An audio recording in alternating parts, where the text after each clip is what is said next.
रोमकरास पत्र अध्याय 5 मराठी. रोमकरास पत्र अध्याय 5 रोमकरास पत्र अध्याय 5 विश्वासाचे परिणाम. विश्वासाचे परिणाम. यास्तव आपण विश्वासाने नीतिमान ठरविलेले आहो, म्हणून आपल्या प्रभू येशू ख्रिस्ताच्या द्वारे आपणास परमेश्वरासमोर असलेल्या शांतीचा लाभ घडो. ज्या कृपेत आपण आहोत तिच्यात त्याच्याद्वारे आपला प्रवेशही विश्वासाने झाला आहे, आणि आपण परमेश्वराच्या गौरवाच्या आशेमुळे जयोत्सव करू. असे केवळ नाही, तर संकटातही जयोत्सव करू. कारण आपल्याला ठाऊक आहे की संकटाचा परिणाम धीर हा होतो. धीराचा परिणाम कसाला लागणे, कसाला लागण्याचा परिणाम आशा. आशा मनोभंग करत नाही, कारण आपल्याला दिलेल्या पवित्र आत्म्याच्या द्वारे आपल्या अंतःकरणात देवाच्या प्रीतीचा वर्षाव झाला आहे. ख्रिस्ताच्या मृत्यूत परमेश्वराचे प्रेम प्रगट होते. ख्रिस्ताच्या मृत्यूत परमेश्वराचे प्रेम प्रगट होते. आपण दुर्बळ होतो तेव्हा ख्रिस्त सुसमयी पापी लोकांसाठी मरण पावला. नीतिमान मनुष्यासाठी कोणी मरणारा विरळ. चांगल्या मनुष्यासाठी मरण्यास कदाचित कोणी धाडस करेल, परंतु परमेश्वर आपल्यावरच्या स्वप्रेमाचे प्रमाण हे देतो की आपण पापी असता ख्रिस्त आपल्यासाठी मरण पावला. तर आपण जे आता त्याच्या रक्ताने नीतिमान ठरलो आहोत ते आपण विशेष करून त्याच्याद्वारे परमेश्वराच्या क्रोधापासून तरले जाऊ. आपण शत्रू असता परमेश्वराबरोबर त्याच्या पुत्राच्या मृत्यूद्वारे आपला समेट झाला. तर आता समेट झाला असता त्याच्या जीवनाने विशेष करून आपण तरले जाऊ. इतकेच केवळ नाही, तर ज्याच्याद्वारे समेट ही देणगी आपल्यास आता मिळाली, त्या आपल्या प्रभू येशू ख्रिस्ताच्या द्वारे आपण परमेश्वराच्या ठायी जयोत्सव करू.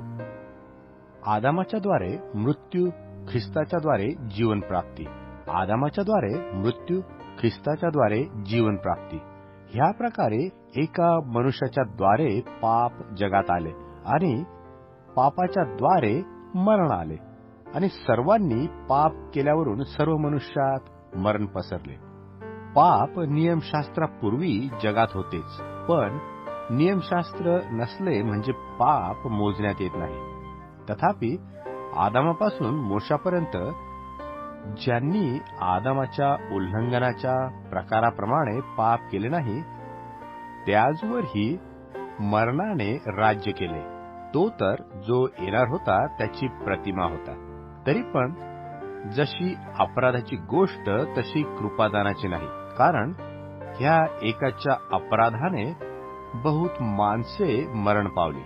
तर परमेश्वराची कृपा आणि तो एक पुरुष येशू ख्रिस्त याच्या कृपेचे दानही बहुत जणांसाठी विशेष करून विपुल झाली. पाप केलेल्या एका इस्माच्या द्वारे जसे झाले तसे दानाचे होत नाही, कारण ज्या न्यायाचा परिणाम दंडाज्ञा तो एकावरून झाला, पण ज्या कृपादानाचा परिणाम नीतिमान ठरविले जाणे असा आहे ते बहुत अपराधावरून झाले. त्या एकाच्या अपराधाने त्या एकाच्या द्वारे मरणाचे राज्य चालू झाले. तर ज्यास कृपा व नीतिमत्वाचे दान यांची विपुलता मिळते, ते विशेष करून त्या एका येशू ख्रिस्ताच्या द्वारे जीवनात राज्य करतील. तर मग जसा एका अपराधाने सर्व मनुष्यावर दंडाज्ञेचा परिणाम झाला, तसा नीतिमान ठरविले जाण्याच्या एका ठरावाने सर्व मनुष्यांवर जीवनदायी नीतिमत्व मिळणे हा परिणाम झाला.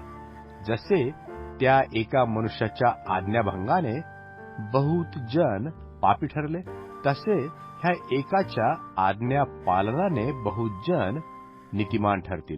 शिवाय नियमशास्त्राचा प्रवेश झाला तो अपराध वाढवण्यास कारणीभूत. शिवाय नियमशास्त्राचा प्रवेश झाला तो अपराध वाढण्यास साधनीभूत झाला.